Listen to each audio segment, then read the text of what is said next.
Alors, Romains chapitre 7. Romains chapitre 7. Donc, comme vous le savez, nous sommes dans la continuité donc de notre partage.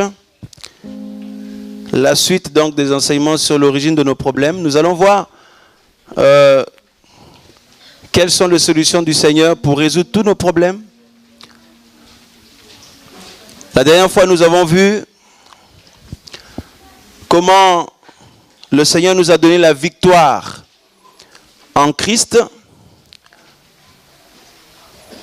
vis-à-vis des démons, des esprits impurs, de toute la puissance du malin. Comment le Seigneur nous a donné la victoire. Alléluia. Nous avons vu qu'il ne faut pas que les chrétiens puissent avoir peur des démons. Il ne faut pas que les chrétiens puissent avoir peur de la puissance de l'ennemi. Je peux continuer à jouer. Enfin, merci. Pourquoi? Parce que le Seigneur a acquis pour nous une victoire considérable. Alléluia. À la croix. Et nous avons vu comment le Seigneur nous a donné donc la victoire sur toute la puissance de l'ennemi. Et que normalement, un chrétien est appelé à dominer sur les démons, sur toute la puissance de l'ennemi. Pourquoi? Parce que ce chrétien a la vie de Christ en lui. Alléluia. Et nous avons vu aussi que lorsqu'on a un cœur sincère pour le Seigneur, nous livrons bien souvent un grand combat contre le péché. Alléluia. Et très souvent, on n'a pas la victoire. Très souvent, on n'a pas la victoire.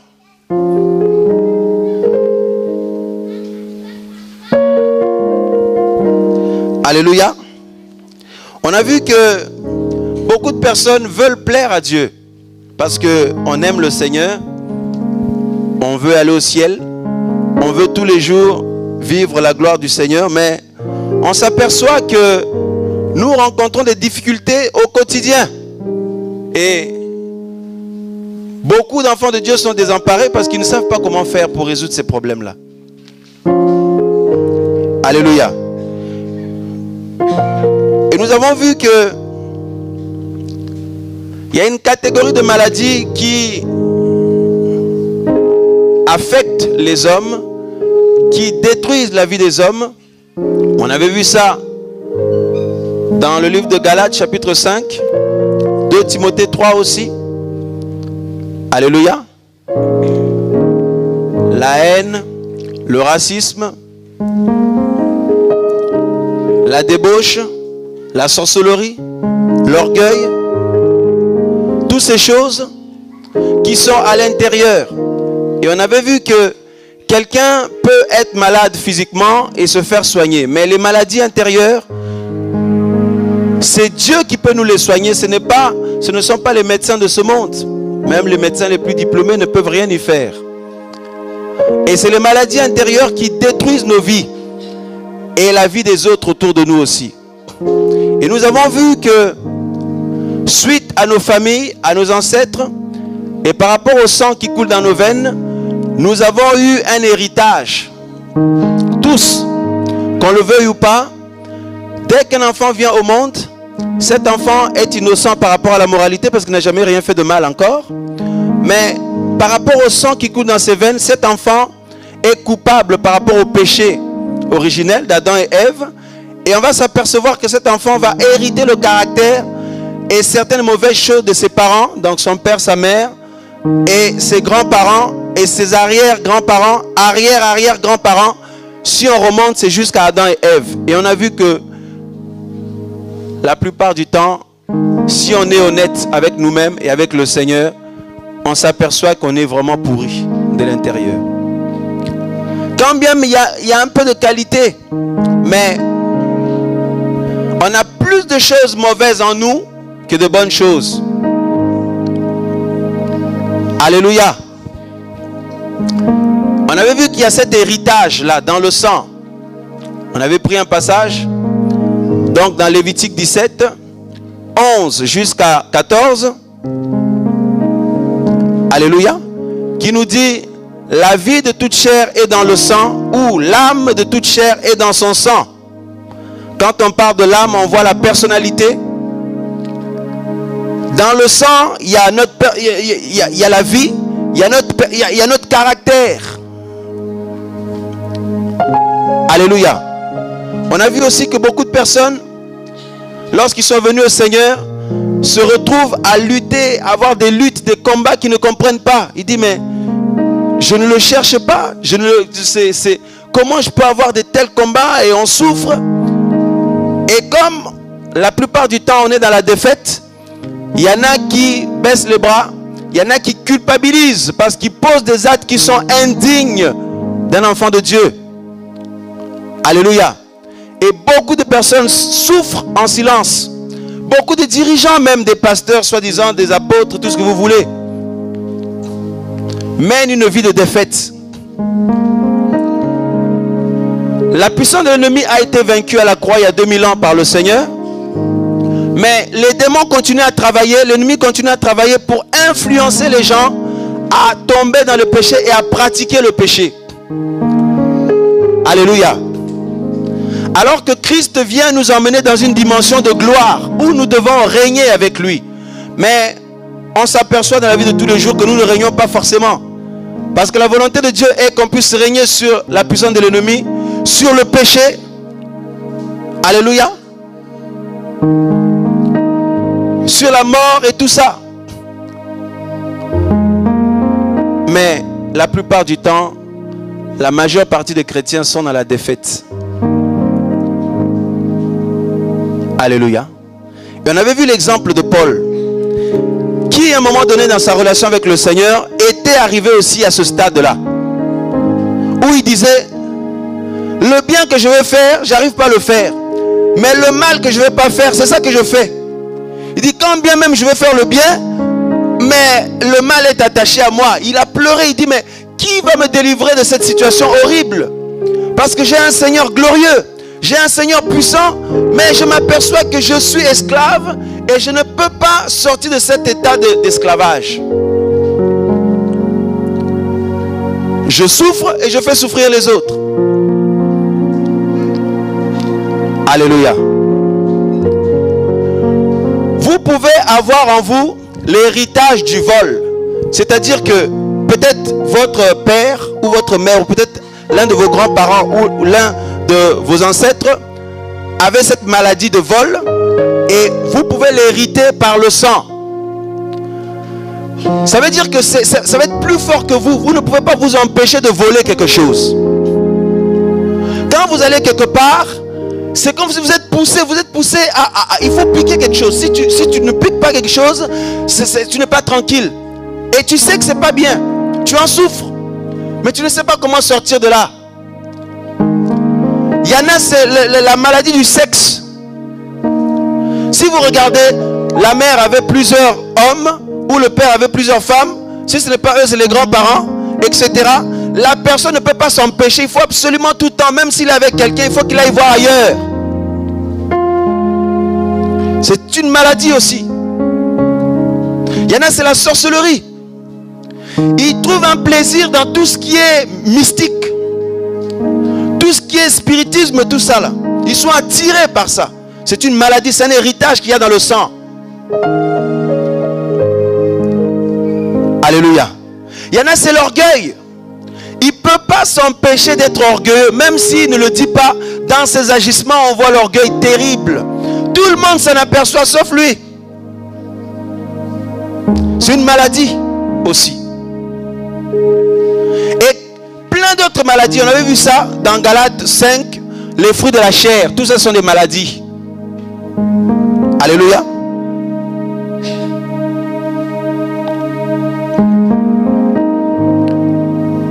On va en citer quelques-uns.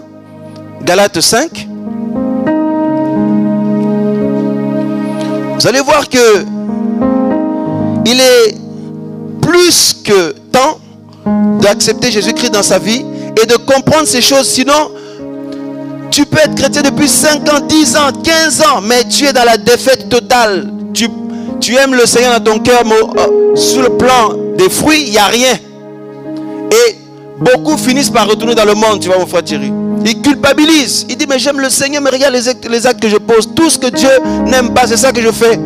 Après ils culpabilisent, ils baissent les bras, tout ça. Et l'ennemi est derrière. Regarde, un enfant de Dieu. Tu es un enfant de Dieu. Regarde les choses que tu as fait. Regarde les choses que tu as fait hier. L'esprit d'accusation et les gens sont sous pression.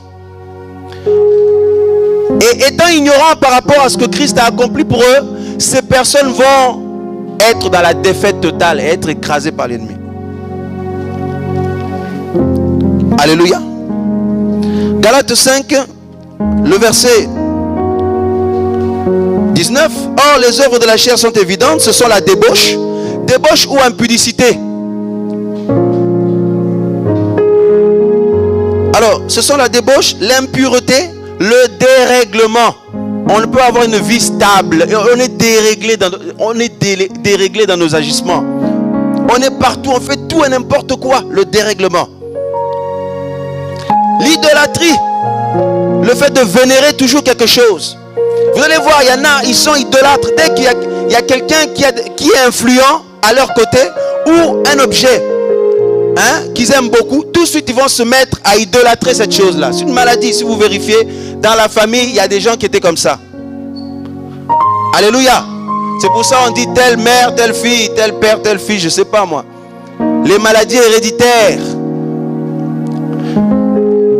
Oh, telle maladie, ton père avait la même chose, ton grand-père avait la même chose. Oui, la maladie qu'on a là au niveau des yeux, au niveau du, je sais pas moi, des poumons. Ou est-ce que quelqu'un de ta famille l'avait? Oui, mon père l'avait, mon grand-père l'avait. J'ai un collègue qui me disait ça. Le cancer, son père est mort, son grand-père est mort du cancer, son père est mort du cancer. Il se dit, mais même mes ancêtres étaient morts de la même chose. Moi, j'ai peur pour moi, la personne me disait. Les maladies héréditaires, comment? Et ces personnes ont hérité cela par le sang. Alléluia. Il y a ce genre de maladie. Il y a aussi toutes ces maladies donc, qui sont tout simplement des péchés. Alléluia.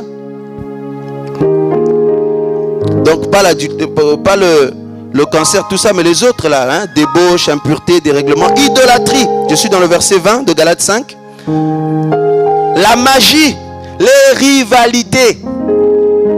Tout ça, ce sont des maladies. Alléluia. Les querelles, les jalousies, les animosités, les disputes, les divisions, les sectes, l'envie, l'ivrognerie, les excès de table, les choses semblables. Et si vous prenez 2 Timothée 3, vous lisez tout le chapitre, vous allez voir, on parle aussi de ce genre de choses. L'hypocrisie. Alléluia. Je vais le lire rapidement pour nous mettre dedans. Donc 2 Timothée 3. Alléluia. Ça va? Gloire à Dieu. 2 Timothée 3 à partir du verset 1. Sache que dans les derniers jours, il y aura des temps difficiles. Nous y sommes. Le verset 2. Les hommes seront. Les hommes là. Donc, là ici c'est une épître. Non seulement les hommes de l'extérieur, mais aussi dans les églises. Les hommes seront égoïstes. L'égoïsme, c'est une maladie. Alléluia. Tu ne peux pas t'empêcher d'être égoïste. Tu veux toujours que les autres te fassent du bien, mais toi, en retour, tu ne fais pas du bien aux autres. Tu veux que ça marche que dans ton sens. C'est l'égoïsme. Il y a des gens, c'est plus fort qu'eux. Ils ne peuvent pas s'empêcher d'être égoïstes. C'est une maladie. Si tu vérifies dans la famille, il y avait des gens qui avaient ça. Et cette personne a hérité ça par le sang. Alléluia. Amis de l'argent, fanfarons, hautains, blasphémateurs, rebelles. Alors parents ingrats, irréligieux, insensibles, déloyaux, traîtres, si vous voulez. La traîtrise. Alléluia. Toutes ces choses, ce sont des maladies. Et ce n'est pas moi qui les ai appelées comme ça, c'est Jésus-Christ. Alléluia. Revoyons ce passage que nous avons pris. Je pense qu'à force, on va connaître ces passages par cœur. Parce qu'on le répète à chaque fois pour nous récapituler un peu. Donc, Matthieu chapitre 10.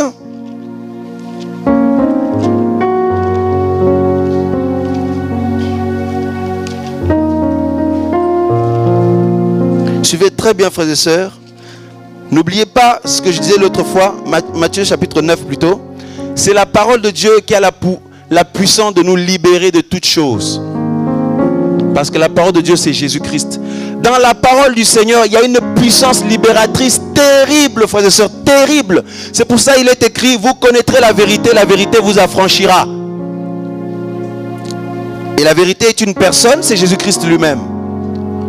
Jean 14, 6. Alors, Matthieu 9, je lis à partir du verset 10. Comme Jésus était à table dans la maison, voici beaucoup de publicains et des gens de mauvaise vie vinrent et se mettre à table avec lui et avec ses disciples. Les pharisiens virent cela et ils dirent à ses disciples, pourquoi votre maître mange-t-il avec les publicains et les gens de mauvaise vie? Dis à ton voisin, les gens de mauvaise vie. Quand on est avec les autres, chacun fait du mieux possible pour cacher les choses mauvaises qu'on a dans notre caractère, dans nos agissements. Alléluia. Quand on fait la rencontre de quelqu'un, dans les premiers jours ou les premières semaines, vous allez dire, ah vraiment cet homme est super gentil, cette femme est super gentille, cette soeur, ce frère, vraiment il est merveilleux. Merci Seigneur de ce que j'ai fait la rencontre de cette personne. Alléluia. Ça peut aller comme ça pendant un mois. C'est super, ce collègue de travail il est excellent, ce collègue est super gentil, super, voilà. Mais si on vous laisse 1 an, 2 ans avec lui, on revient vous voir 2 ans plus tard, vous allez dire, ah non, mais qu'est-ce qui m'en a fait baver? Qu'est-ce que ce collègue me fait baver? Qu'est-ce que mon mari me fait baver? Qu'est-ce que ma femme me fait baver? Qu'est-ce que ma soeur, mon frère, mes parents, mes amis m'en font baver? Pourquoi? Parce que avec le temps, eh bien, leur vraie nature, leur vraie personnalité s'exprime. Mais au début, quand on vient de faire la rencontre de quelqu'un, eh bien, tout le monde cache ça au mieux. Tout le monde a le sourire. C'est comme ici, quand on se voit, bonjour, bonjour. Mais c'est ceux de ta maison qui savent comment tu es. Ici, nous avons le sourire jusqu'à là. Mais à la maison, on boude toujours. Tu boudes toujours ton mari, ta femme, tes enfants, tes parents. Tu es invivable, complètement, égoïste, borné, tout ça. Frère, orgueilleux, toutes ces maladies-là. Alléluia. Mais quand on est tous là, quand je vous vois comme ça, tout le monde a l'air tellement superbe. Je vois des visages resplendissants, gentils, agréables. Mais chacun se connaît. Alléluia. Chacun se connaît. Et les gens qui te sont proches te connaissent aussi. Quand les gens venaient voir Jésus, tout le monde faisait mine d'une bonne apparence. Mais comme Jésus voyait dans les cœurs, alléluia, il faisait sortir les trucs cachés là.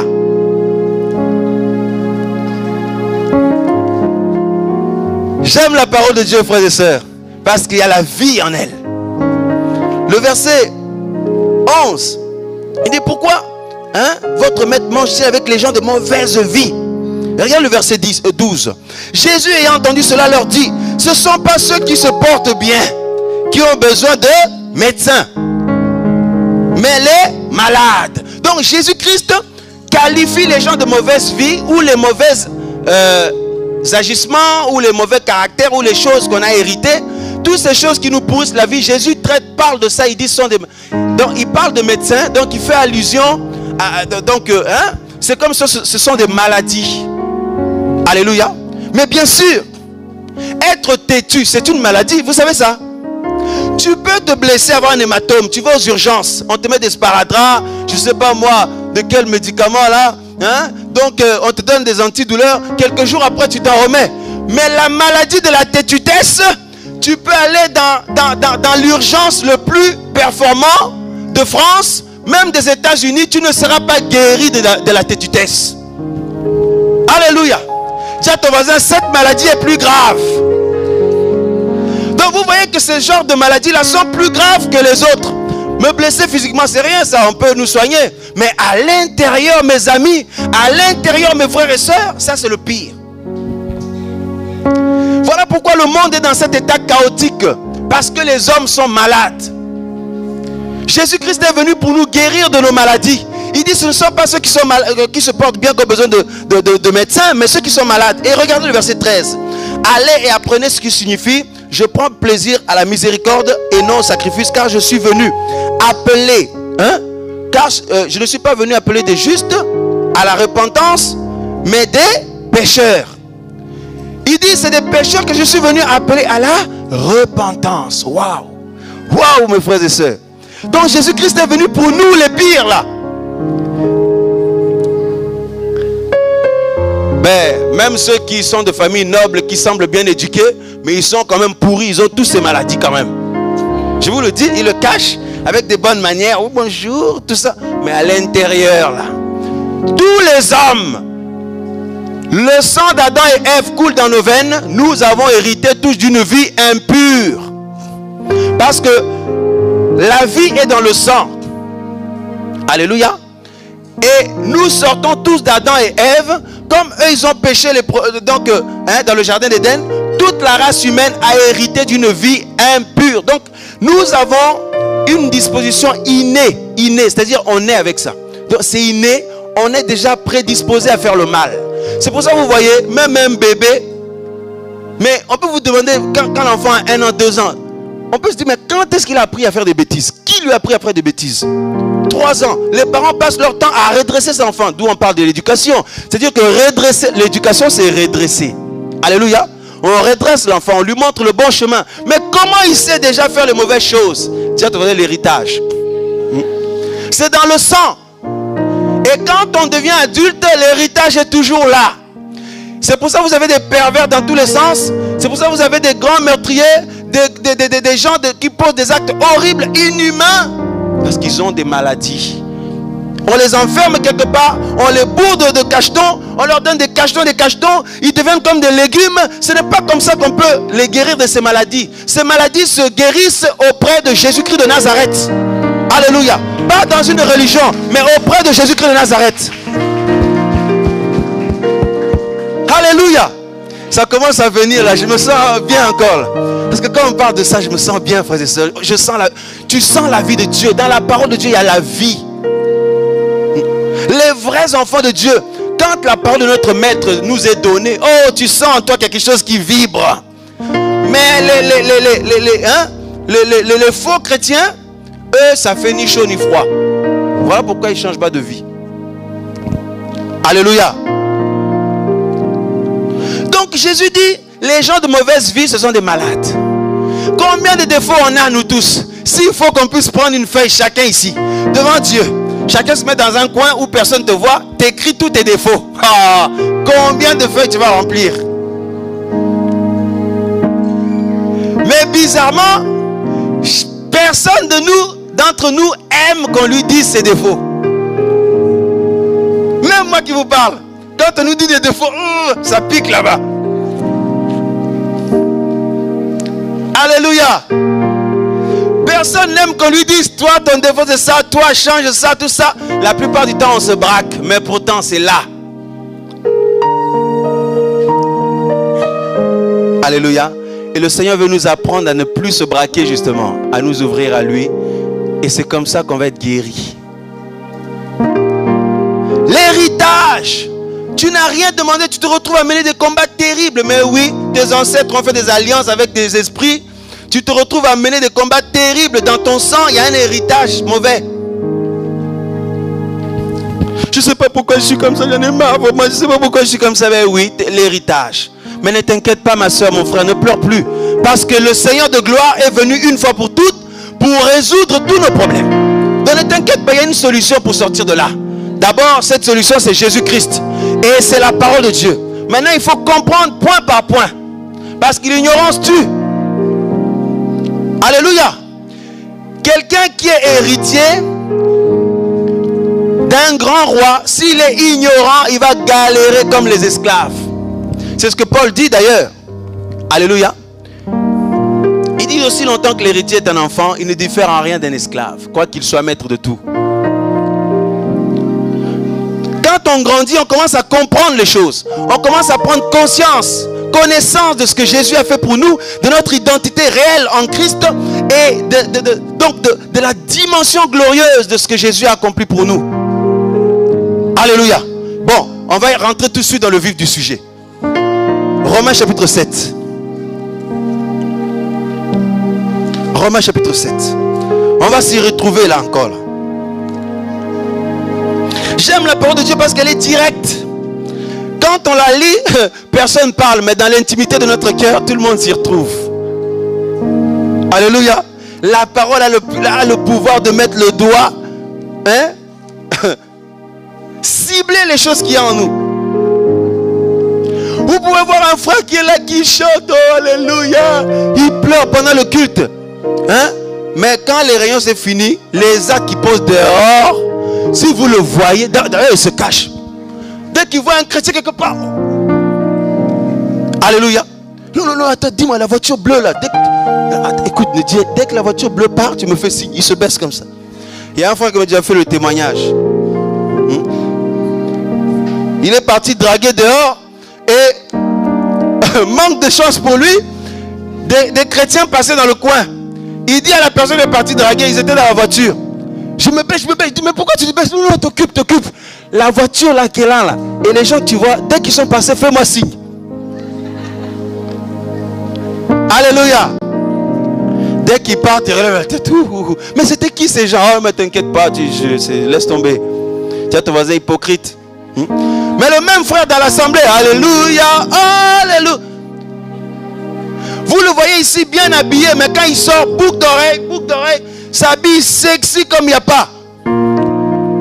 Il met des débardeurs. Alléluia. La personne est malade. Parce qu'il ne peut pas s'empêcher de faire ça. Parce que s'il était guéri, tu ne vas pas faire ça. Alléluia. Donc vous voyez.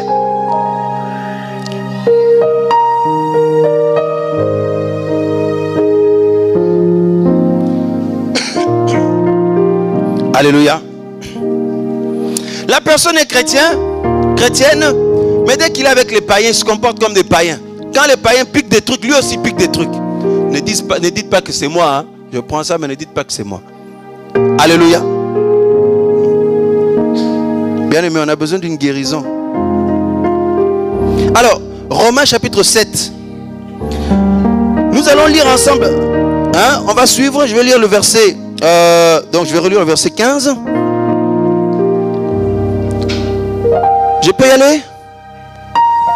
Car je ne sais pas ce que je fais. Je ne fais point ce que je veux. Et je fais ce que je hais. J'ai demandé la dernière fois qui est dans ce cas, là on avait levé tous la main. Or si je fais ce que je ne veux pas, je reconnais par là que la loi de Dieu est bonne. Et maintenant ce n'est plus moi qui le fais, mais c'est le péché qui habite en moi. Ce qui est bon, je le sais, n'habite pas en moi. C'est-à-dire dans ma chair. Vous voyez même Paul qui était un grand apôtre.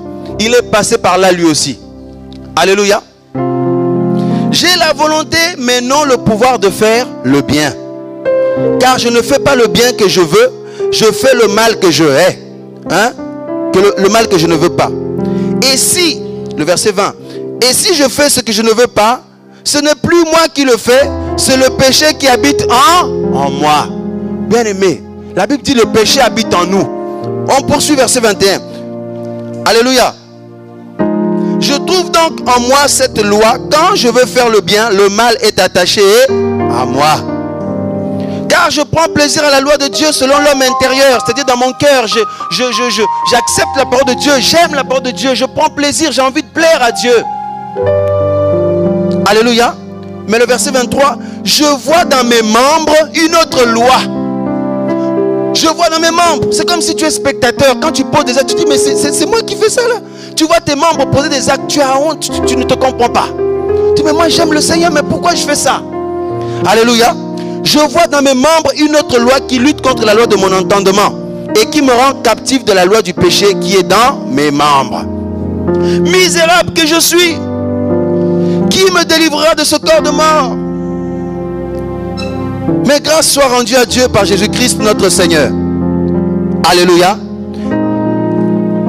Ainsi donc moi-même, je suis par l'entendement esclave de la loi de Dieu et je suis par la chair esclave de la loi du péché. Alléluia. Bon, tout le monde suit jusque là? Je vais être sûr que vous suivez, hein? Ça va? Amen. Bon. On a dit la dernière fois, déjà pour s'apercevoir que on fait le mal qu'on ne veut pas, il faut déjà être réveillé. Parce que la Bible dit, dans Ephésiens 5, réveille-toi, toi qui dors, relève-toi d'entre les morts et Christ t'éclairera. Alléluia. Donc déjà, il y a des gens, ils ne se rendent même pas compte quand ils font le mal et quand ils font le bien. Déjà, ils ne sont pas réveillés, ces personnes-là. Ils ne se rendent même pas compte quand ils déplaisent à Dieu, quand ils plaisent à Dieu. Déjà, pour commencer, il faut déjà se réveiller. Et quand tu te réveilles, tu prends conscience de ton environnement. Tu commences à te rendre compte que cet acte que je fais, ça n'honore pas le Seigneur. Alléluia. Telle chose, je dois arrêter avec, etc. Même si ça ne règle pas tout de suite le problème, même si ça ne résout pas tout de suite le problème, mais tu commences déjà à savoir faire la séparation. Le discernement. Alléluia. Et pour cela, il faut se réveiller. Et on avait dit la dernière fois.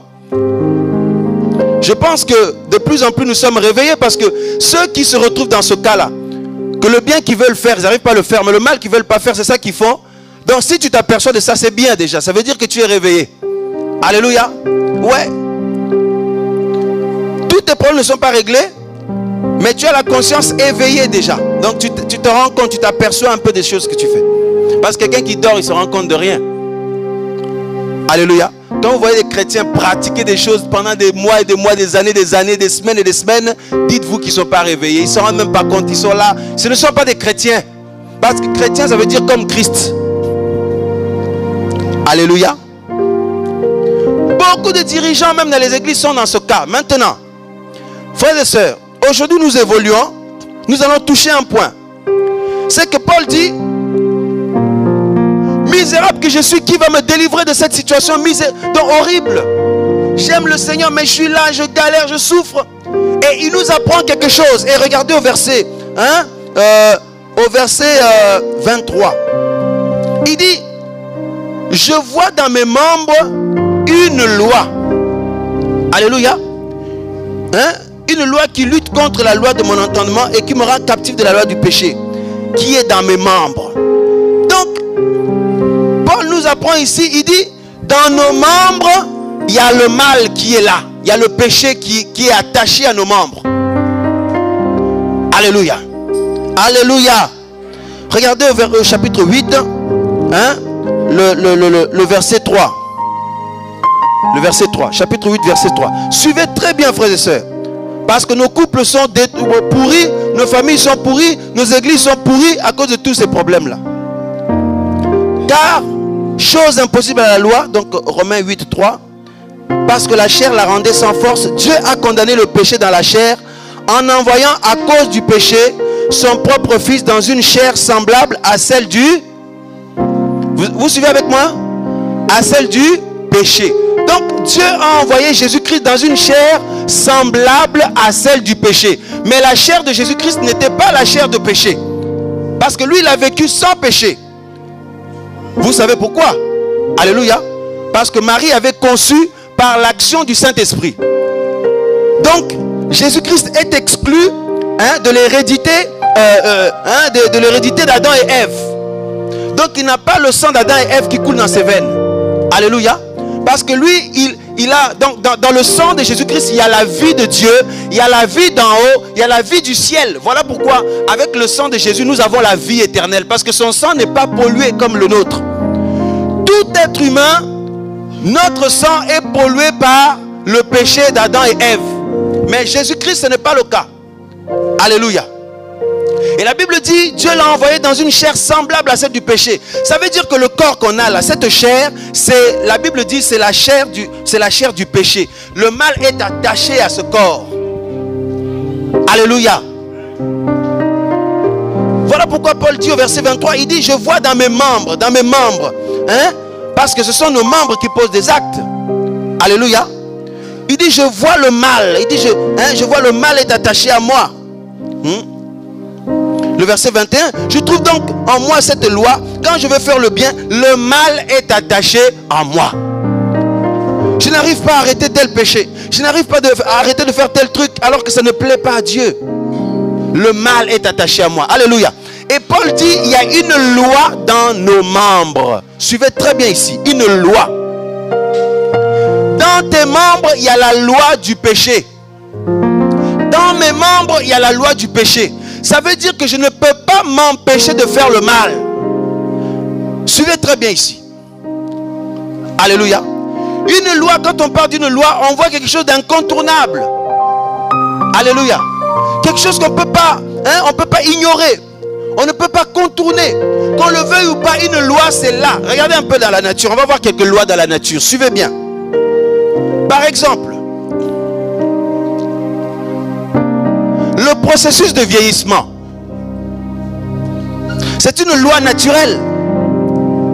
Qu'on le veuille ou pas, on vieillit. Plus les jours passent, plus les semaines passent, on vieillit. Vous suivez?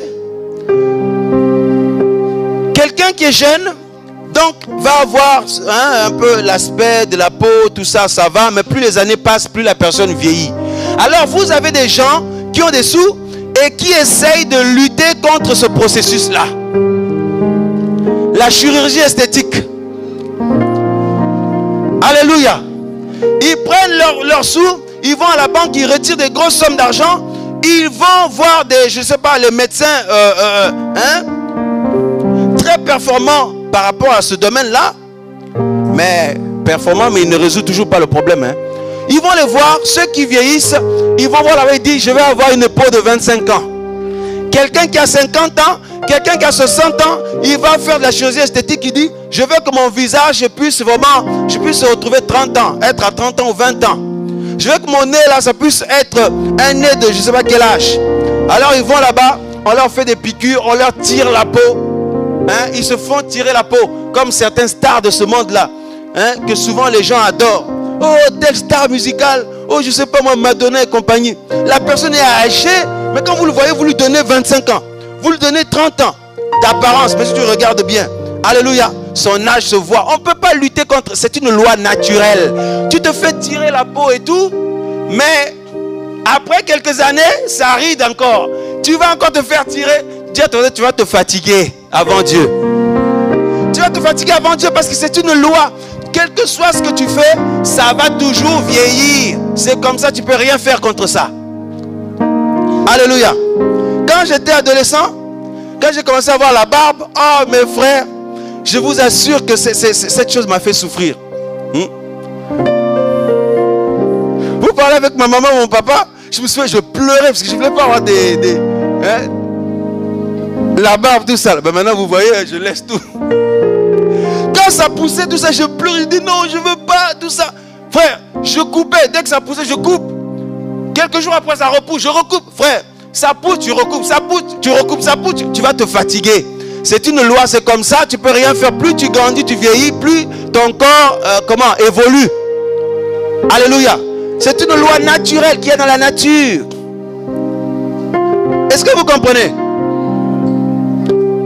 Donc, c'est pour vous montrer un peu, quand la Bible dit, il y a une loi de péché dans nos membres. C'est pour ça que je donne tous ces exemples, vous allez bien comprendre. Maintenant, on prend un autre exemple. La loi de la pesanteur. Alléluia. Sur cette terre-là, si je prends ça, si je lâche, ça tombe. Nous sommes d'accord? Tant que je le tiens, c'est là. Amen. Sur cette terre, tous les objets qu'on lâche tombent. Même nous-mêmes là. Si je me mets sur une table, je saute. Je ne vais pas rester en l'air flotter. Je vais tomber. Alléluia. Bon, je prends quelque chose de plus lourd. Je prends ça là. Si je lâche, ça tombe. Nous sommes d'accord? Bon, maintenant, vous me dites, tu vas tenir ce truc pendant une journée entière. Déjà. Donc tu dis, bon, moi je suis costaud, je suis fort, je vais le tenir. Tu tiens comme ça. Ça va là au début. Revenez me voir 30 minutes après. Vous allez voir, ça va commencer à peser. Alléluia. Revenez me voir 2 heures après, je commence à trembler. Pourquoi? Parce que je me fatigue, ça devient de plus en plus lourd. Alléluia. Revenez me voir le soir, déjà ça se trouve, c'est déjà tombé. Pourquoi? Parce que c'est lourd. Même si c'était léger, même si c'était un truc léger, tu ne peux pas le garder comme ça toute une journée. Même ce mouchoir qui est léger là, je reste comme ça pendant 2 jours debout. Frère, je vais me fatiguer. Et quand je vais me fatiguer, paf, je lâche le truc et tombe. Alléluia. Vous comprenez un peu? Donc c'est ça la loi de la pesanteur. Donc sur cette terre-là, tout ce qu'on lâche, ça tombe.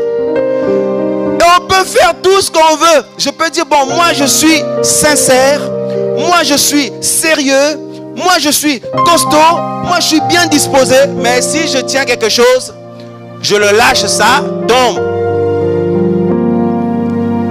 Que je sois sincère ou pas, c'est une loi. Alléluia. Tout ce qu'on lâche sur cette terre, ça tombe par terre. Et le processus de vieillissement, par exemple. Je peux dire, mais moi je suis sincère, tout ça. Même si tu es sincère, tu vas vieillir quand même. Alléluia. Donc c'est quelque chose d'incontournable, d'absolu. Est-ce que là ça va, vous comprenez? Bon, alors Paul dit, dans nos membres, il y a une loi de péché. Ça veut dire que dans nos membres, il y a une disposition à faire le mal. Tu ne peux pas t'empêcher de convoiter. Tu ne peux pas t'empêcher de critiquer. Tu ne peux pas t'empêcher de mal parler. Tu ne peux pas t'empêcher de poser des actes mauvais. Il y a une loi, c'est là. Même si tu es sincère, et c'est ce qui se passe souvent. Et dans les églises, on devrait nous le prêcher. Parce qu'on ne nous l'enseigne pas correctement. Vous savez ce qui se passe après? On nous dit, non, il faut faire des efforts pour plaire à Dieu. Il faut faire des efforts pour ceci. Frère, la vie en Christ commence par le repos. Pourquoi? Parce que Jésus-Christ a déjà tout accompli à la croix. Alléluia. Quand on se convertit à Jésus, on rentre dans le repos, nous sommes bénéficiaires. Donc on ne mérite rien, on bénéficie de tout ce qu'il a fait. Ésaïe dit, il a porté sur lui nos péchés. Le châtiment qui nous donne la paix aujourd'hui est tombé sur Jésus-Christ. Il a porté nos maladies, nos péchés. Donc, à cause de mauvaises choses, Dieu devait nous punir parce que le péché mérite la mort. Alléluia. Le salaire du péché, c'est la mort. Romains 6, 23. Et Romains 5, 12. Paul dit, c'est pourquoi comme par un seul homme, le péché est entré dans le monde. Donc l'homme là, c'est Adam. Et par le péché, la mort. Et qu'ainsi la mort s'est étendue sur tous les hommes parce que tous ont péché. Le salaire du péché, c'est la mort. Donc, à cause de tous nos péchés, normalement, nous devions être frappés, jugés par Dieu. Mais Jésus-Christ a porté sur lui tous nos péchés. Il a pris tout ça sur lui. La condamnation qui devait nous revenir, et donc, il a souffert, donc il a été infligé. Il a subi cette souffrance à notre place. Alléluia. Est-ce que vous comprenez? Alors, dans les églises, on devrait bien nous expliquer ces choses. Parce que vous savez ce qui se passe? Quand on vient à Dieu, comme on est sincère. Et en plus de ça, souvent quand on a un cœur sincère pour Dieu, pour plaire à Dieu, on va se retrouver. Parce qu'il y a plusieurs dangers qui vont nous guetter. Vous savez c'est quoi ces dangers? Je vais donner quelques exemples. Par exemple, de tout faire par la peur. Ce que certaines personnes appellent le légalisme. C'est-à-dire de tomber dans... comment je peux expliquer ça? De tomber dans une forme d'excès. Donc je veux plaire à Dieu par mes propres forces. Non, je veux coûte que coûte plaire à Dieu. On est perfectionniste, mais selon la chair. Et vous savez ce que ça va engendrer? Eh bien, quand tu vas tomber, pourquoi? Parce que la loi du péché est dans tes membres. Même si tu veux bien faire, un jour tu vas poser des actes, tu vas dire, c'est moi qui fais ça là. Mais oui, c'est toi. Comment j'ai pu faire tel truc? Avant de tomber, quand tu te fais tenter de ça, tu ne réagis pas. Mais quand tu as posé des actes, tu te dis, comment j'ai pu faire telle chose? Et tu culpabilises, tu es mal. Et vous savez ce qui se passe? Tu le caches. Tu le caches. On le cache pour pas que les gens le voient. Parce qu'on a un cœur sincère. On voulait plaire à Dieu de toutes nos forces, on veut plaire à Dieu et on le cache. Comme ça, les autres ne vont pas s'en apercevoir. Donc, le danger d'être dans le légalisme là, ou alors de faire les choses par peur, le danger de ça, c'est que les péchés cachés vont être gros. Je ne sais pas si vous m'avez compris. Le péché caché est grand. Ici, là, parmi nous, là. Si nous sommes honnêtes, ces derniers temps, là, les actes qu'on a posés, depuis peut-être 6 mois, 1 an, n'est-ce pas qu'il y a des gros péchés qu'on a cachés? Si nous sommes honnêtes, on l'a caché, pourtant on est revenu devant tout le monde comme si de rien n'était, etc. Mais Dieu connaît ces péchés-là. Et Dieu le connaît, le diable aussi connaît. On On ne peut pas cacher le péché. On peut peut-être le cacher aux hommes, mais on ne cache rien à Dieu. Et l'ennemi aussi voit parce qu'il rôde tous les jours pour nous guetter là. Et c'est lui qui nous pousse. Donc quand il vient pour t'influencer, il travaille en accord avec ta chair. Comme dans ta chair, il y a la loi du mal, la loi du péché. Voilà comment tu tombes toujours dans les mêmes choses. Alors si par peur, donc tu caches tout ça là. C'est ça le danger. Alors, quand c'est mal expliqué, les gens vont être là. Seigneur, je vais te plaire. Oh mon Dieu, je vais faire des efforts pour te plaire. Tout ça. Bien aimé, ce n'est pas les efforts qui vont résoudre ces problèmes-là. Non, il faut comprendre ce que Jésus a fait et commencer à rentrer dans au bénéfice de ce que Jésus-Christ a accompli. Parce que si tu fais par la force, non j'ai envie, je vais faire des efforts, tout ça, un jour tu vas voir. Alléluia. Vous savez, surtout quand on dit je vais faire des efforts et tout, je vais me forcer, tout ça, le diable il aime ça. Vous savez ce qui se passe? C'est comme si tu tiens ce truc. Je vais faire des efforts, regardez, je tiens ça pendant une semaine. Je peux pas, je crois qu'avant une semaine je vais le lâcher. Même si c'est pas lourd. Alléluia. Je tiens ça pendant une journée, 2 jours, au bout de 2 jours, paf, je lâche. C'est comme si tu es tombé dans le péché. Je donne un exemple. Comprenez que l'exemple de ce truc là, quand je le lâche, c'est comme un chrétien qui est debout et quand il tombe, suivez bien. C'est là où la clé de tous nos problèmes. Alléluia. Bon, je tiens ça et paf, ça tombe. Je dis, oh, c'est comme si je suis tombé dans le péché. Oh Seigneur, pardonne-moi pour le péché que j'ai fait vraiment. Je ne veux plus faire ce péché, Seigneur. Ça fait déjà 5 fois que je tombe dedans. Cette fois-ci, Seigneur, je renonce. Je renonce à tel péché. Je renonce à ça. Je ne veux plus le faire, Seigneur. À partir de maintenant, je prends un nouvel engagement avec toi. Je reprends ça. Alléluia.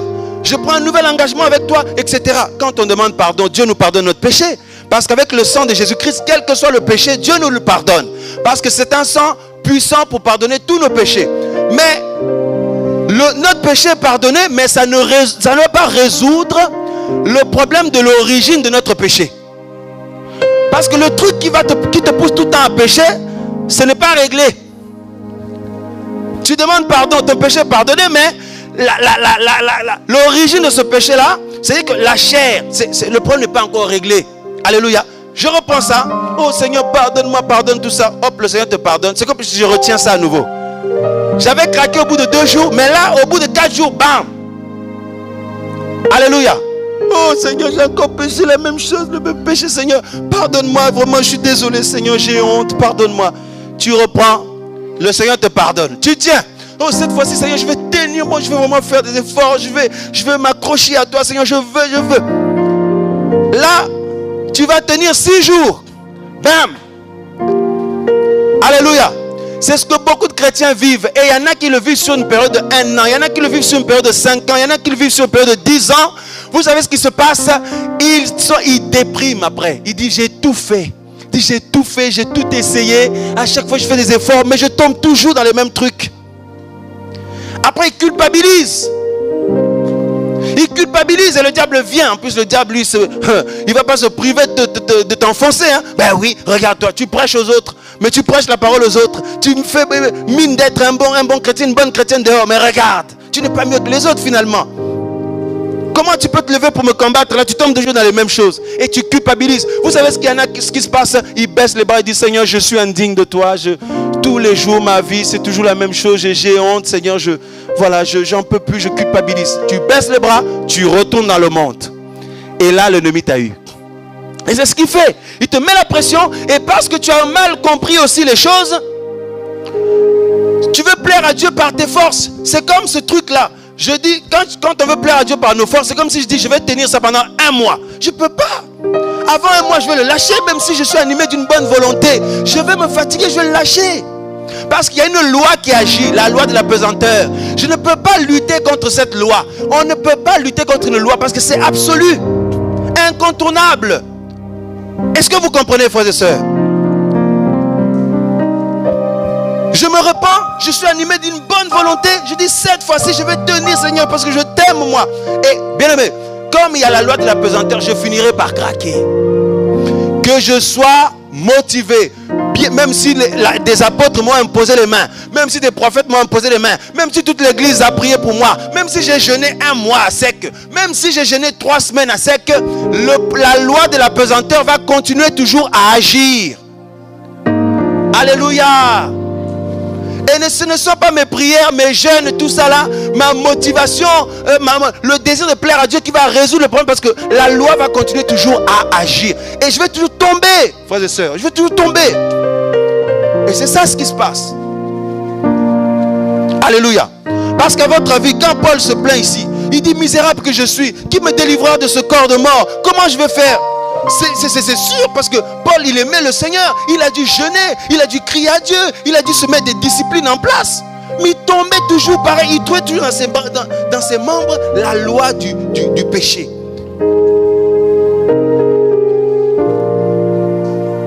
Alléluia.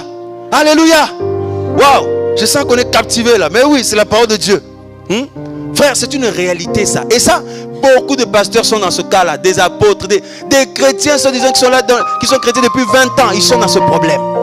Vous les voyez là, ça fait peut-être pendant... Ils vous disent: je suis chrétien depuis 10 ans, 15 ans. Mais ils sont dans ce cas-là. Ils tombent toujours dans les mêmes choses. Ils ont envie de plaire à Dieu, mais ils voient dans leurs membres la loi du mal, la loi du péché. C'est une loi. Donc je donne l'exemple de la loi de la pesanteur et le processus de vieillissement, par exemple, pour vous montrer que la Bible dit: il y a une loi de péché dans nos membres. Même si j'aime Jésus, même si je jeûne, même si je médite tous les jours, même si toute l'église prie pour moi, même si je veux voir l'homme de Dieu le plus puissant du siècle, il y a une loi de péché dans mes membres. Premier point à comprendre pour être délivré, c'est de comprendre cette réalité-là. Alléluia.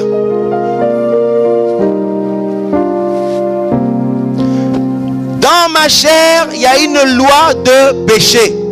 Il y a la loi du mal. Donc mes membres sont, donc de manière innée, je suis prédisposé à faire le mal. C'est un héritage adamique.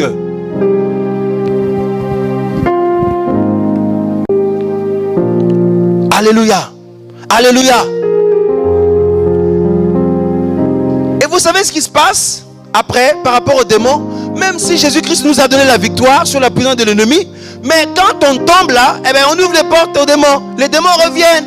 Après on se repent, une vraie repentance et tout. On demande pardon à Dieu, tout ça là. Mais quelques temps après, on retombe encore. Les démons reviennent encore. Voilà comment on se retrouve avec des chrétiens qui sont possédés.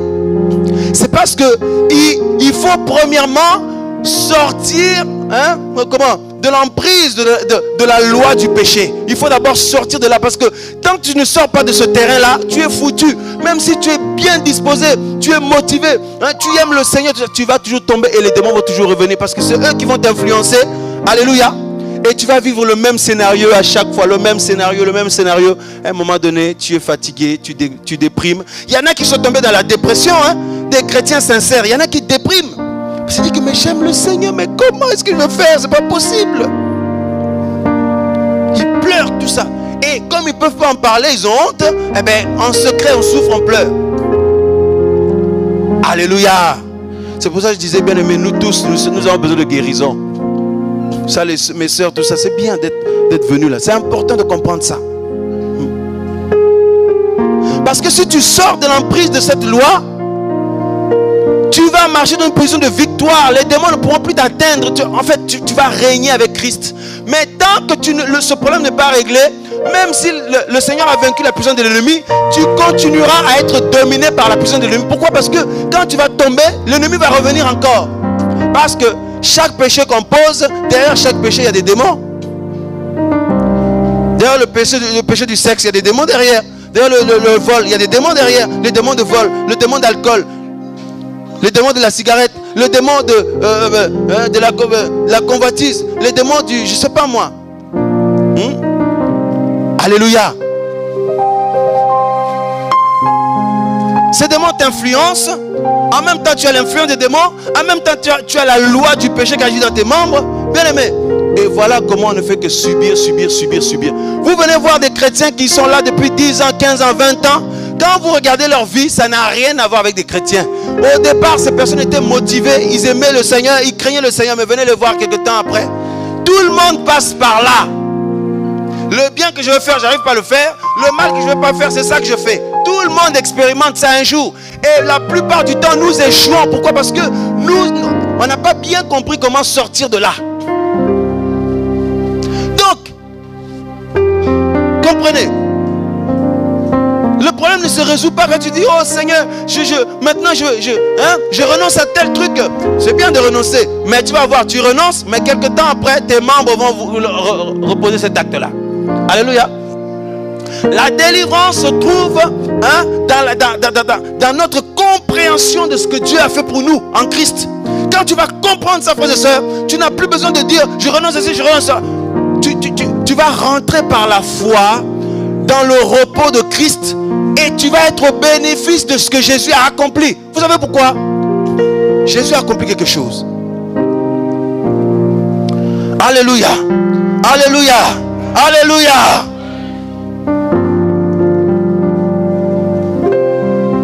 J'en ai marre, mon mari, ma femme, elle est chrétien, il est chrétien, mais il ne change pas. Mais oui, et toi-même, est-ce que tu as changé?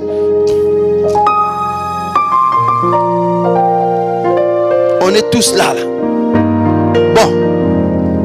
Alléluia.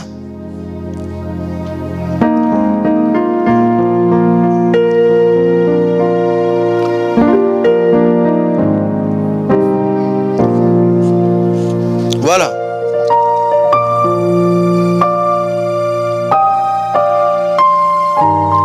Amen.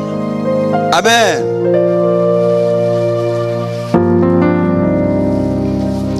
Donc, le sang de Jésus-Christ, mes frères et sœurs, le sang. Parce qu'on parle du sacrifice de Jésus, on voit plusieurs points. Hein. On voit le sang qui a coulé. Alléluia. Alléluia. Hein? On voit aussi la croix ou la mort. Hein? Voilà. Ça va? Donc nous voyons le sang de Jésus qui a coulé à la croix. Nous voyons donc la croix ou la mort. Et ensuite évidemment la résurrection.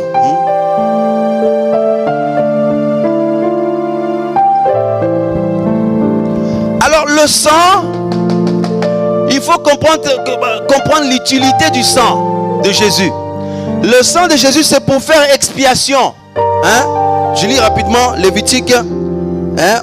On va finir par là après pour aujourd'hui. J'explique rapidement ces deux points, le sang et la croix, ou la mort, et un peu la résurrection, et puis on finit là. Et dimanche prochain, on va donc rentrer bien en profondeur encore par rapport à ça. Lévitique 17. Lévitique 17.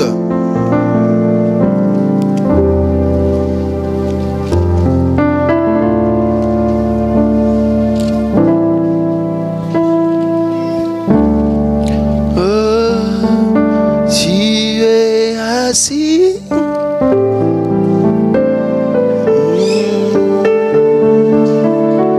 Lévitique 17, je lis le verset 11. Assis, assis. Lévitique 17, je lis à partir du verset 11.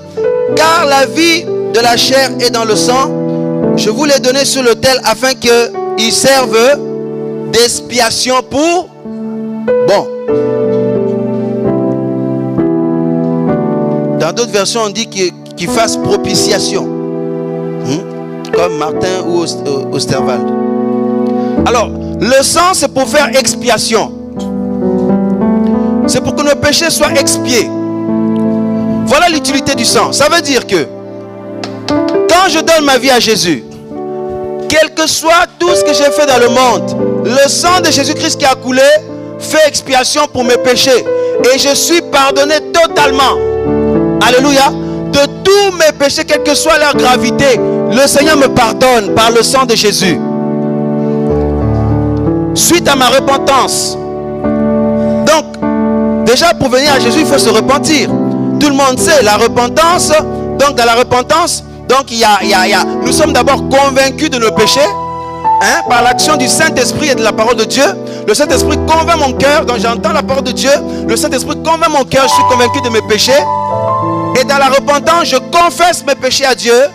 Et quand on parle de repentance, on voit changement de mentalité ou de raisonnement. Alléluia.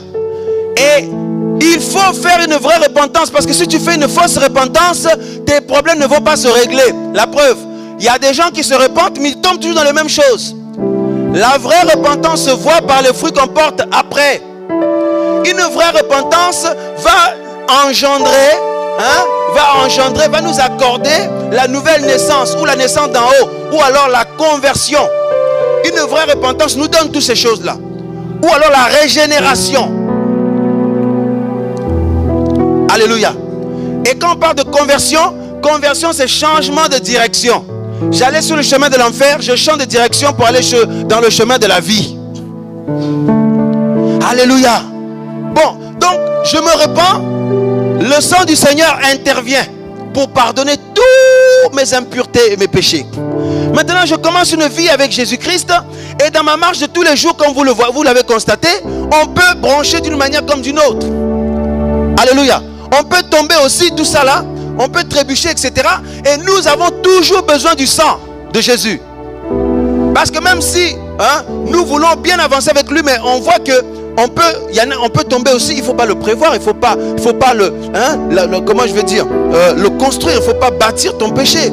Mais ça peut arriver, tu peux tomber ou trébucher, ou reprendre des choses, avoir un moment de faiblesse, quelque chose que tu avais délaissé, tu le reprends, ou je ne sais pas, ça peut arriver à nous tous. Alléluia. Mais pas de panique. Pas de panique, tu cries à Dieu, tu te repens, une vraie repentance. Et là, le sang intervient. Dès que tu te repens avec une vraie repentance, le sang de Jésus intervient. Et ce sang est encore d'actualité pour expier tous tes péchés. Alléluia. Le sang intervient, mais quand le sang est intervenu, tout le problème ne se règle pas là. Parce que là, le sang intervient pour pour régler le problème du péché que tu viens de commettre. Mais l'origine, le truc qui te pousse à poser ce péché-là, le problème ne se règle pas avec le sang. Alléluia. On pose le péché, on commet le péché à cause de notre corps, notre vieille nature, notre chair, le vieil homme. Donc notre nature adamique, la nature adamique a des prédispositions. Donc nous sommes innés, donc de manière de naissance, nous sommes prédisposés à faire le mal. Donc là, et c'est cette vieille nature qui nous pousse à pécher. Alléluia. Je me repens, Dieu pardonne mon péché, mais ça ne va pas résoudre le problème de ma vieille nature. Ça ne va pas résoudre le problème de ma chair. Le problème de la chair se règle avec la croix. Alléluia. Le problème de la chair se règle avec la croix. Et quand on parle de la croix, on voit la mort. Donc il faut bien comprendre l'importance de chaque élément dans le sacrifice de Jésus. Parce que si on ne comprend pas, nous sommes là avec une œuvre glorieuse que le Seigneur a accomplie en Christ, mais on galère. Pour demander pardon pour tes péchés, pour que tes péchés soient expiés, il ne faut pas utiliser la mort. Alléluia. Il faut que le sang intervienne. Tu te repens et là c'est le sang qui intervient. Ce n'est pas la croix, c'est le sang. Alléluia. La croix intervient pour résoudre le problème de ma vieille nature, le problème de ma nature pécheresse, le problème de ma nature adamique. Est-ce que ça va jusque-là?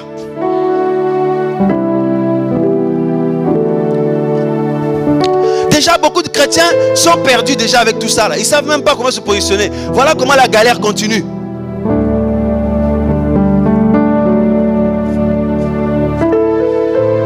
Quand je me repens, le sang intervient. Maintenant, il faut que je comprenne qu'il s'est passé quelque chose. Je vais vous demander, pourquoi Jésus-Christ est mort à votre avis? Vous n'avez pas vu ce qui s'est passé. Je vous ai dit l'autre fois que il est venu, il guérissait les gens qui étaient malades. Les démons, il chassait les démons. Les démons partaient, mais pourtant, il n'avait pas, sa mission ne s'arrêtait pas là. Il devait aller jusqu'à la croix. Il arrive à la croix, son sang coule, mais ça ne s'arrête pas là, il meurt après. Alléluia.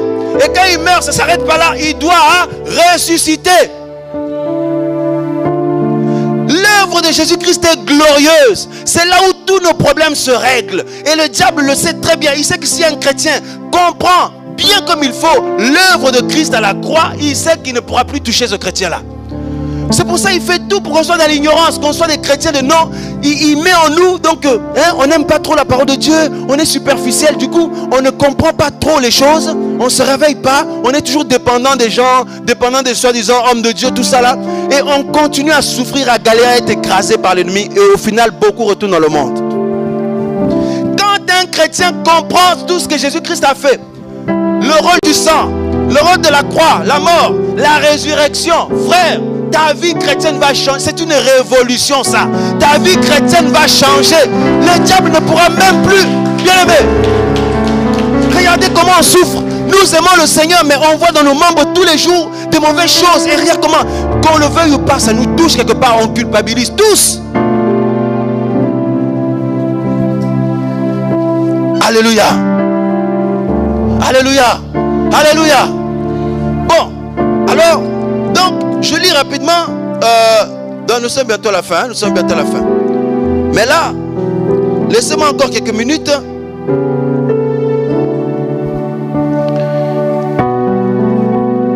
Alors, Romains 8.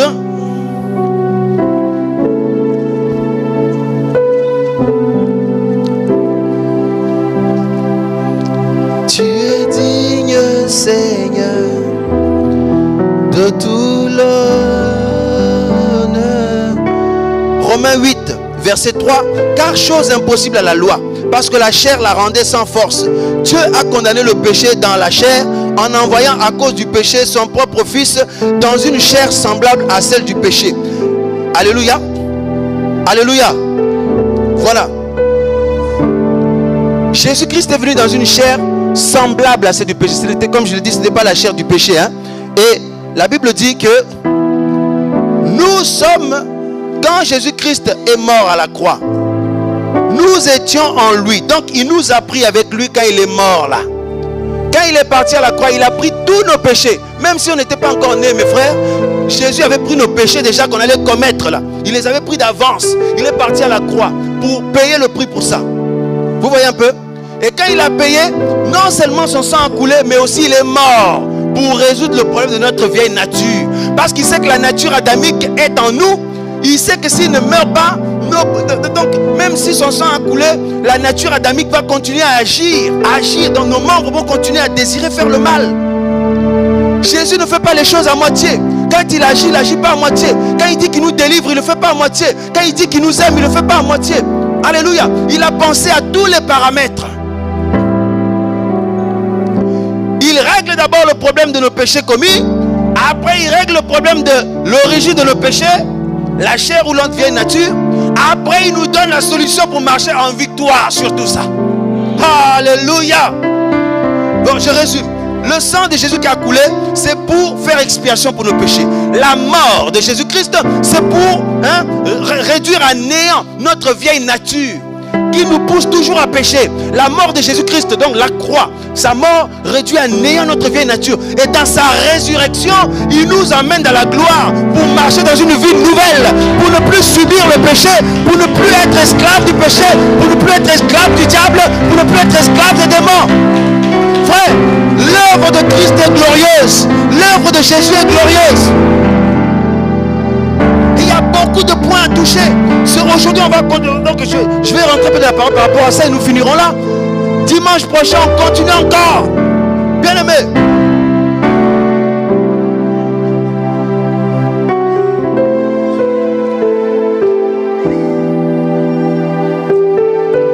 Oh, Jésus de Nazareth.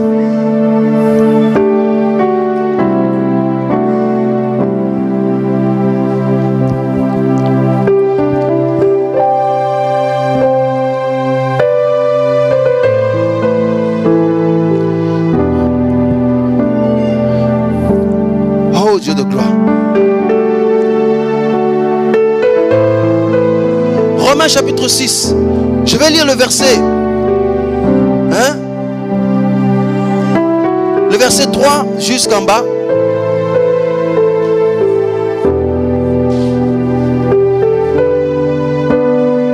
Romains 6, 3 en bas.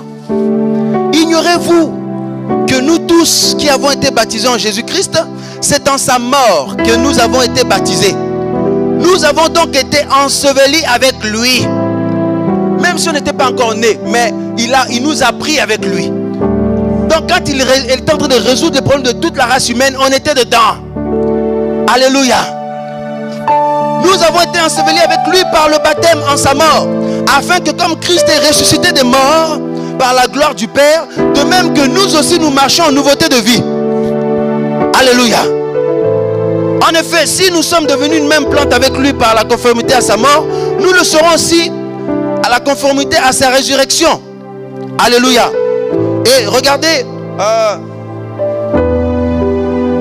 rapidement ce que Paul dit, parce que Paul avait compris ça. Paul avait compris ces choses. Regardez Galates chapitre 2. Parce que le même Paul qui se lamentait, qui pleurait là, le même Paul a béni Dieu après. Il a béni Dieu parce qu'il n'est pas resté dans cette situation misérable. Il a compris. Bien aimé, Paul a reçu des révélations terribles par rapport à l'œuvre de Christ à la croix. Que le Seigneur lui a donné des révélations terribles. Regardez, Galates 2, verset 20. Paul dit, j'ai été crucifié avec Christ. Alléluia. Là, quand Paul parlait, Jésus-Christ était déjà mort et ressuscité depuis. Est-ce que vous comprenez? Jésus-Christ était déjà mort et ressuscité depuis. Mais Paul dit, j'ai été crucifié avec Christ. Et si je vis, ce n'est plus moi qui vis, mais c'est Christ qui vit en moi. Si je vis maintenant dans la chair, je vis dans la foi au Fils de Dieu qui m'a aimé et qui s'est livré lui-même pour moi. Alléluia. Alléluia. Bien-aimé, notre délivrance, notre guérison commence par la foi à l'œuvre que Christ a accomplie pour nous.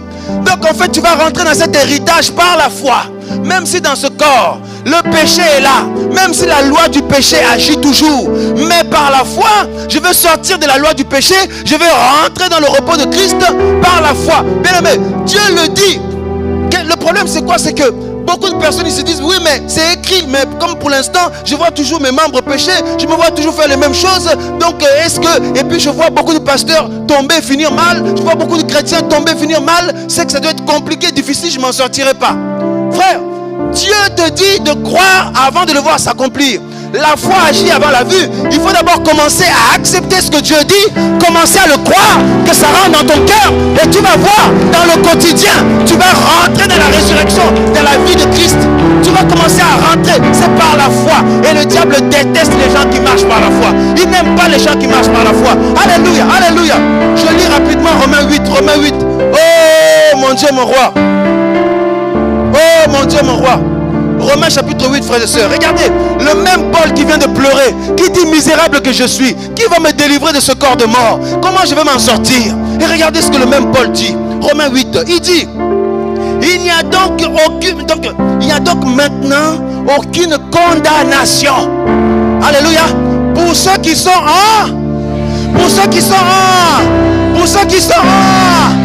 véritablement. Et ça ne s'arrête pas là. Pour ceux qui sont en Jésus-Christ, mais qui ne marchent pas selon la chair, mais qui marchent selon l'esprit. Il n'y a plus de condamnation pour eux. C'est que la loi du péché qui est dans les membres ne va plus dominer sur eux. Le diable ne va plus dominer sur eux. Et regardez ce qu'il dit. Au verset 2. Et regarde le verset 2, mes frères et sœurs. Il dit, en effet, la loi de l'esprit de vie, la loi de l'esprit de vie en Jésus-Christ m'a affranchi de la loi du... Oh, je ne sais pas si vous comprenez un peu la dimension là. Je ne sais pas si vous avez compris. Oh, il faut, je ne sais pas. Que Dieu vous ouvre l'intelligence pour comprendre la dimension de ces choses. C'est glorieux. La loi de l'esprit de vie m'a affranchi de la loi du péché. Quand on parle d'être affranchi, c'est plus que la délivrance. Donc on était esclaves, le Seigneur nous sort de là, nous sommes affranchis. Donc ça veut dire quoi? Ça veut dire que le problème de notre vieille nature, le Seigneur, donc comment il a résolu le problème? Il est venu effacer par sa mort la loi du péché qui règne dans nos membres. Il a mis notre loi supérieure. La loi supérieure, c'est la loi de l'esprit de vie. La loi de l'esprit de vie. Alléluia. La loi de l'esprit de vie, c'est une loi qui est au-dessus de la loi du péché. Et voilà que Paul dit, donc comment vivre dans cette délivrance? Donc il faut faut marcher par l'esprit en fait. Quand on marche par l'esprit, nous sommes délivrés de la loi du péché. Nous sommes au-dessus de la loi du péché. Alléluia. Et on va vous expliquer comment marcher par l'esprit. On va tout vous expliquer. Frères et sœurs, tout nous est donné dans la parole. Ça veut dire que même si nos membres tous les jours nous poussent à pécher, mais le Seigneur nous a sortis de ça, de cette loi. La loi de l'esprit de vie en Jésus-Christ. Alléluia. Oh, c'est trop glorieux, c'est trop glorieux. C'est trop glorieux, frères et sœurs. Alléluia. Oh, merveilleux Jésus, merveilleux Jésus. Donc, vous savez que Jésus-Christ, quand il est mort pour le péché, il est ressuscité. Et c'est pour Dieu qu'il vit. Alléluia. C'est pour Dieu qu'il vit. Bon, regardez par exemple 1 Corinthiens 15. 1 Corinthiens 15.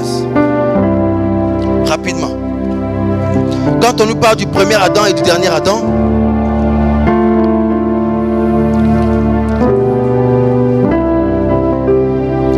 alléluia. Oh, c'est terrible, c'est terrible. Tout se règle ici.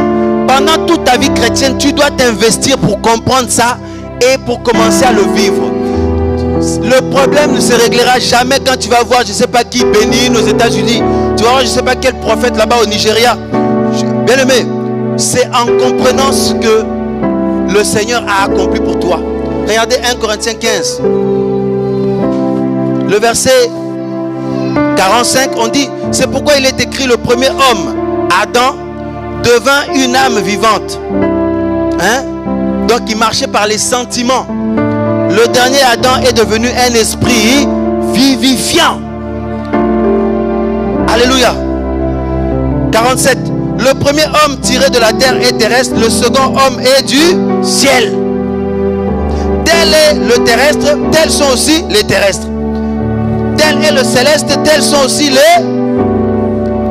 Est-ce que vous comprenez? Si Christ ressuscité vit pour Dieu, il est un esprit vivifiant. Bien aimé, nous aussi, si nous comprenons cela, notre vie chrétienne va changer. Ça veut dire que quand je suis chrétien, je vais commencer à marcher par l'esprit. Et quand tu marches par l'esprit, tu es automatiquement délivré de la puissance des ténèbres, de la puissance des démons. Tu marches au-dessus. Tu marches même au-dessus de la loi du péché qu'il y a dans tes membres. Quand vous voyez les chrétiens tomber tout le temps, c'est qu'ils sont charnels. Ils ne sont pas dans le domaine de l'esprit. Tant que tu n'es pas dans le domaine de l'esprit, tu vas toujours tomber. Parce que dans tes membres, il y a une loi. Donc vous avez compris, comme la loi de la gravitation que j'ai montré tout à l'heure. Dans tes membres, tu tomberas toujours. Même si tu jeûnes 45 jours, même si tu prends de nouvelles résolutions, tu tomberas toujours. Et ce n'est pas par tes efforts, c'est ça qu'il faut retenir. Ce n'est pas par tes efforts que tu vas sortir de la loi du péché. Alléluia. C'est en comprenant comment Dieu a résolu de résoudre ce problème.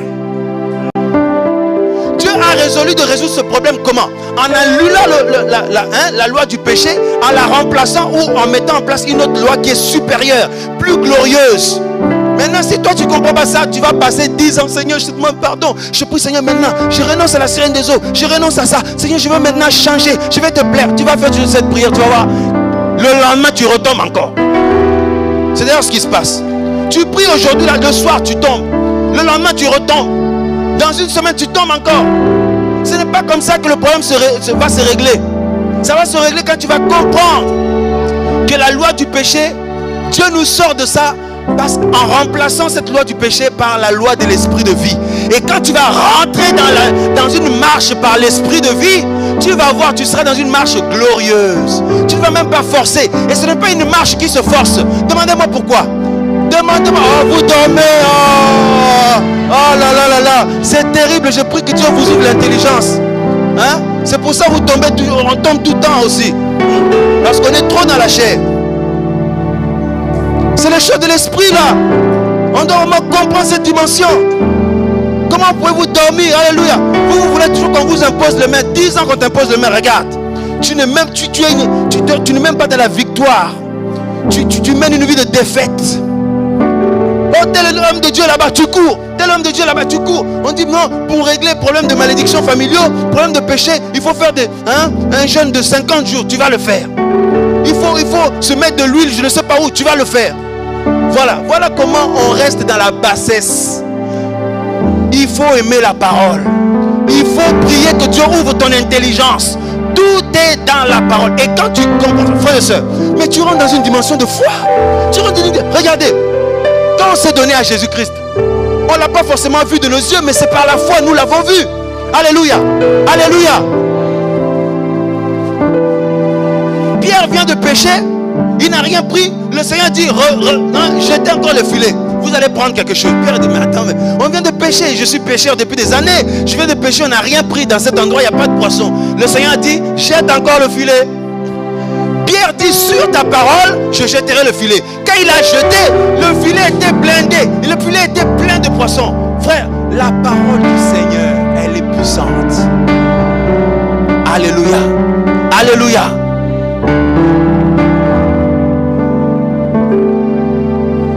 Oh, merveilleux Jésus. C'est quoi la question que je vous ai posée là?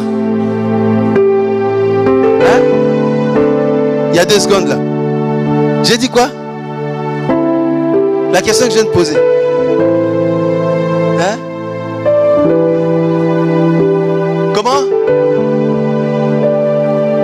Comment faire pour marcher par l'esprit? C'est ça? Oh, vraiment vous m'inquiétez. Hein? Ah non, là c'est terrible. Je comprends pourquoi les chrétiens sont toujours dépendants. C'est pour ça qu'il y a des charlatans partout, c'est normal. C'est normal parce que les chrétiens ne rentrent pas dans la parole. Ils restent dans une dimension de bébé spirituel, de petitesse spirituelle. La parole de Dieu ne leur fait pas effet. Le diable connaît que tout est dans la parole. Alléluia. Alléluia. Tu vas rentrer dans l'héritage de Dieu par la foi, en fait. Par la foi, tu dis non, maintenant c'est fini, Satan, tu ne m'auras plus. J'ai compris ce que Jésus a accompli pour moi. Je vais rentrer dans mon héritage. Frère, tu rentres là-dedans. Et en fait, la vie par l'esprit ne se force pas. C'est pour ça que j'ai dit, demandez-moi pourquoi. Mais parce que ce n'est pas le fruit de nos efforts. La marche par l'esprit n'est pas le fruit de nos efforts. Ce n'est pas le fruit de nos jeûnes et prières. Ce n'est pas le fruit je ne sais pas moi, de nos retraites. Est-ce que vous comprenez là? C'est le fruit de quoi alors? Eh bien, c'est ce que Jésus-Christ a accompli. En fait, on rentre dans le repos. En fait, quand tu rentres dans la marche par l'esprit, tu rentres dans ton héritage. Tu commences à vivre une vie que Dieu avait prévue d'avance que tu puisses vivre. Tu ne forces même pas, ça coule. Mais pour le vivre, il faut rentrer dedans. Et on y rentre par la foi, mais une foi ferme. Alléluia. Comme je l'ai expliqué tout à l'heure, ce n'est pas au Seigneur, mais je veux le voir d'abord. Seigneur, je te prie, mais je veux sentir quelque chose. Non. La foi, quand la foi intervient, tu ne sens pas forcément quelque chose. Mais tu crois fermement, même si je ne vois rien, mais je le crois parce que Dieu le dit. Et puisque Dieu le dit, j'ai pleinement confiance à ce que Dieu dit. Et je vais le voir s'accomplir. C'est ça. Et Satan déteste ce genre de personnes. Tu vois? Alors il t'envoie des combats, des choses pour que tu paniques, tu doutes, tout ça là. Mais tu dis non, ce que Dieu a dit, je ne le vois pas encore s'accomplir, mais je le crois. Et je l'accepte. Je l'accepte parce que c'est Dieu qui l'a dit. Je l'accepte. Alléluia. Le problème qu'on a, c'est qu'on n'arrive pas à accepter ce que Dieu dit de nous, que nous sommes en Christ. On n'arrive pas. On dit oui, je l'accepte, oui, je le crois, je sais que le Seigneur m'a sauvé, il a fait pour moi, mais, quand tu dis jamais, tu es déjà à côté. Oui, mais tu doutes déjà et tu ne peux pas le vivre. Il faut une foi ferme et très ferme. Donc ton cœur est ouvert. Cette chose, tu la reçois dans ton cœur. Et tu vas voir, mon frère. Tu vas voir les jours vont se passer. Ce que tu as dit, ça va se manifester en toi. Tu ne vas même pas forcer parce que tu l'as reçu. Et tu l'as reçu par la foi. Et regardez comment on reçoit Jésus. On reçoit Jésus par la foi, non?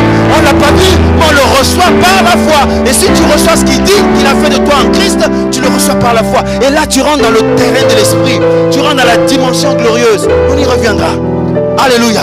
Frère, là tout change, tout change. Tout change. Et le diable sait, parce que ça se passe de la sphère spirituelle. Il il sait voir, il voit quand un chrétien est rentré dans la dimension spirituelle. L'ennemi le sait. Il fait tout pour pas que tu y entres. Alléluia. Alors il y a des prières mauvaises que nous faisons. Oh Seigneur, je te prie, aide-moi à changer. Mais il a déjà fait, tu as déjà changé.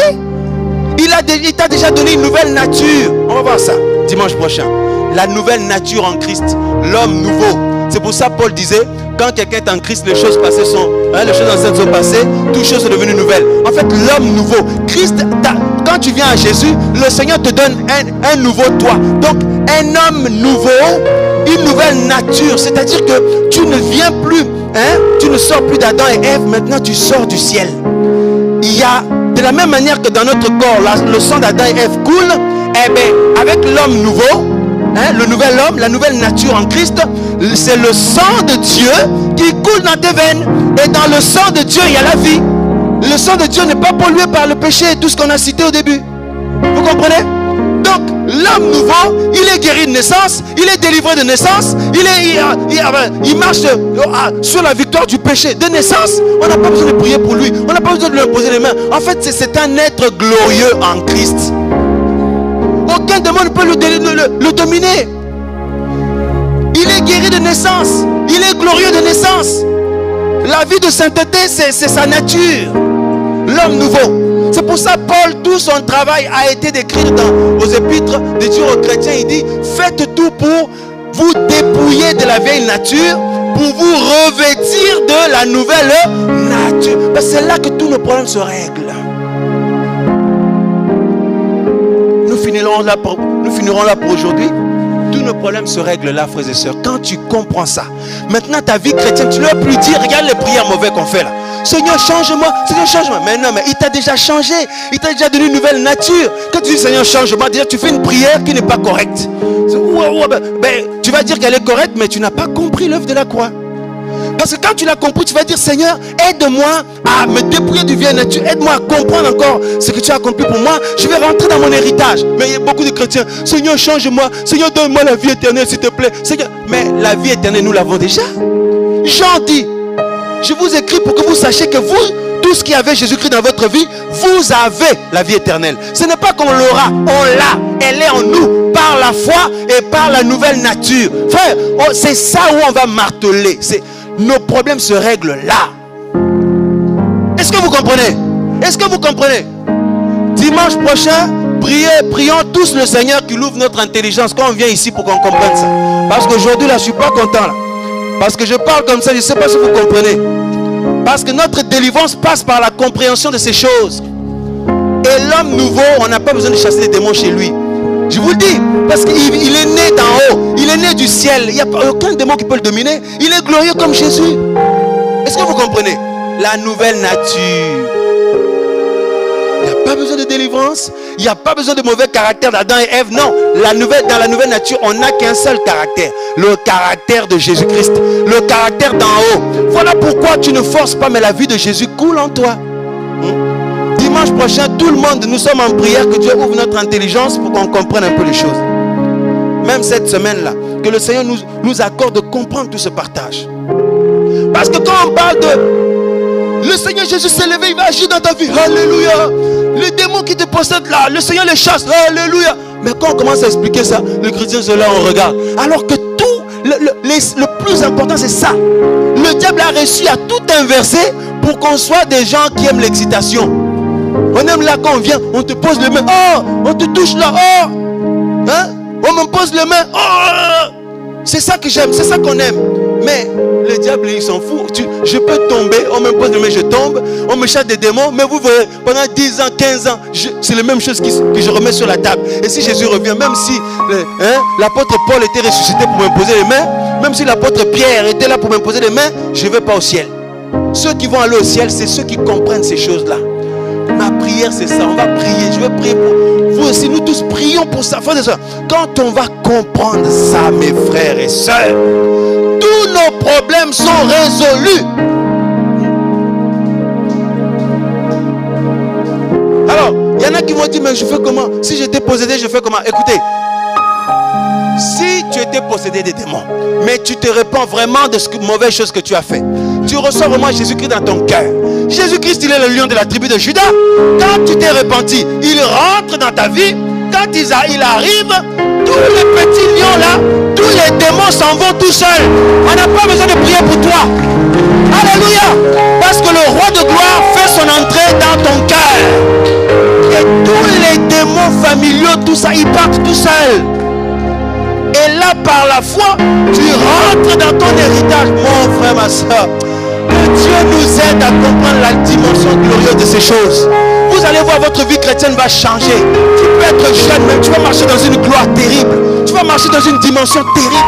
Et tu ne vas même pas forcer. La gloire de Dieu va t'accompagner partout parce que la nature du Seigneur est en toi. Et si la nature du Seigneur est en toi, son onction aussi. Vous voyez, mes frères? Donc c'est possible de craindre Dieu. Et ce n'est pas un effort. Seigneur, je veux m'efforcer. Non. C'est le repos. La vie éternelle, on l'a déjà.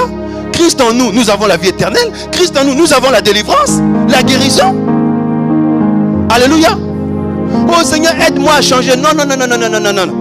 Ce n'est pas une prière qui est... Donc, pour quelqu'un qui comprend bien ce que je viens de dire là, ce n'est pas une bonne prière. Seigneur, aide-moi à changer. Non, il t'a déjà changé en Christ.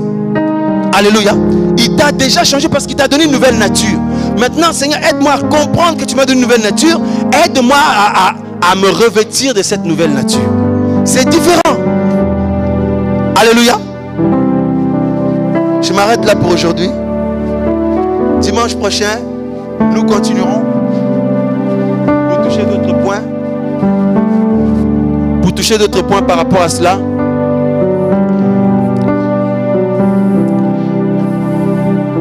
Et ensuite, on va aller à Poitiers pour prêcher ça là-bas aussi. Parce qu'on avait commencé aussi ce message là-bas. Donc, on fait dimanche prochain. Et puis voilà. Mais on n'aura pas tout dit. Il y a beaucoup de choses à dire là-dessus. On le fera dans les prochains dimanches aussi. Alléluia. On s'arrête là pour aujourd'hui. Que Dieu soit béni. Est-ce que quelqu'un a compris quelque chose? Qui a compris? Bon, attention, il y a la compréhension intellectuelle. C'est ce qui fait qu'il n'y a aucun fruit. Mais si tu le comprends selon Dieu, tu vas voir les fruits. Donc jusqu'à maintenant, si tu ne vois toujours pas de fruits, sache que, même si nous venons de lever la main là, sache que nous ne l'avons pas compris selon Dieu. Parce qu'on le comprend selon Dieu, les fruits vont suivre. Et ce n'est pas un effort. Alléluia. On a fini déjà. Hein? La nouvelle nature, elle n'a pas la colère en elle.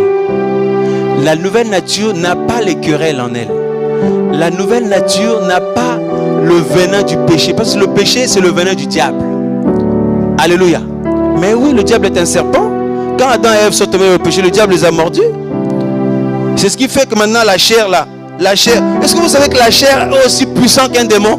On y reviendra dimanche prochain. La chair peut agir, tu crois que tu es possédé, mais c'est ta chair. Tu trembles, tu vibres, tu sens des choses, tu dis mais qu'est-ce qui m'arrive? Je suis possédé ou quoi? J'ai besoin qu'on prie pour moi. Frère, c'est ta chair. La chair a la même puissance qu'un démon. Je vais expliquer ça dimanche prochain. Mais bien sûr, parce que la chair c'est la semence du diable. Vous comprenez?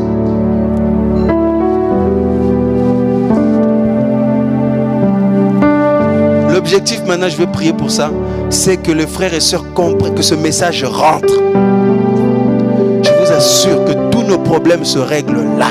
Et il y a plusieurs points à toucher là-dessus. Des couples sont brisés aujourd'hui. Des familles sont brisées aujourd'hui. Des chrétiens qui avaient été touchés sincèrement par le Seigneur finissent mal. Le problème, ça vient de là. Ils n'ont pas compris tout ça. Ils avaient, au début, avec le premier amour, ils étaient bien. Mais plus le temps passe, plus le vieil homme est revenu à la charge. Vous regardez, les fruits qu'on voit, c'est les fruits du vieil homme. C'est pour ça Paul disait, je ne sais plus, aux Corinthiens, aux Galates, là, il dit, puisqu'il y a des fruits de la chair, des œuvres de la chair parmi vous, vous êtes encore charnel. Et quand vous êtes charnel, ça veut dire que vous n'avez pas revêtu la nouvelle nature en Christ. Tout le travail de sanctification consiste à revêtir la nouvelle nature en Christ. La nouvelle nature en Christ, n'est pas dominée par le péché. La nouvelle nature en Christ, c'est une nature de règne. On règne. Quand tu rentres dans cette nature, tu règnes en fait avec Christ. Alléluia. Que le Seigneur nous aide à comprendre ces choses. Donc vous avez compris, Paul pleure, il dit, qui va me délivrer de cette situation malheureuse? Mais il dit, grâce soit rendue à Dieu. Parce qu'il a compris. Il dit, parce que pour ceux qui sont en Jésus-Christ, la loi de l'esprit de vie a effacé la loi du péché qu'il y a dans nos membres. Et vous ne verrez pas Paul qui est en train de dire aux gens, faites attention à la sirène des eaux, faites attention à tel truc. Non, parce qu'un chrétien qui comprend la loi de l'esprit de vie, qui rentre dedans, il est automatiquement délivré de tout. De la vieille nature, du péché, des démons, tout. Alléluia. Évidemment, nous continuerons à prier pour les frères et sœurs qui ont besoin de prière, de délivrance, tout ça, il n'y a pas de souci. Mais l'objectif final, c'est de comprendre ça. Donc, dimanche prochain, on y revient. On va toucher d'autres aspects par rapport à ça. On va beaucoup plus parler de l'homme nouveau, ou le nouvel homme, en Christ. Alléluia. Voilà. Nous finissons là pour aujourd'hui. Nous allons nous lever pour prier.